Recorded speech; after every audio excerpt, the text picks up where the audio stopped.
आता बघा आपण मशीन होतो म्हणून गॅस बंद झाला. आपलं मशीन असतं तर काय झालं असतं, स्फोट किंवा भरता हा उडाला असता. मग केवढा उडाला असता मी 1 सेकंद इथं दाखवतो. एका सेकंदात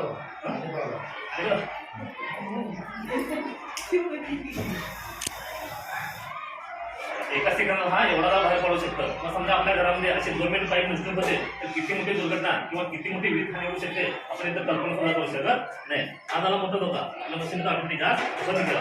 आता पुढचा धोका असतो तो पाईपचा. पाईप काय होते आपण 5 वर्षांपासून कधी बदलत नाही, त्यामुळे पाईप तांबडते घसते किंवा कट होते. त्यामुळे आपल्या घरामध्ये गॅस पसरून चालू होतो आणि दुर्घटना ह्या होऊ शकतात.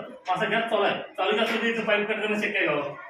शक्य नाही. मी तुम्हाला तिथं घरून दाखवतो. असा गॅस चालू आहे, पाईप कट केले आणि तो लाईट असतो पेटलं नाही पेटलं. का पेटलं नाही तर परत आपल्या मशीन लिकेज झाल्यामुळे परत मशीन काय केलं, गॅस बंद केलं. म्हणजे आपण घरामध्ये असतो नसतो पूर्णपणे आपली आणि आपल्या परिवाराची सुरक्षा करायचं काम हे आपलं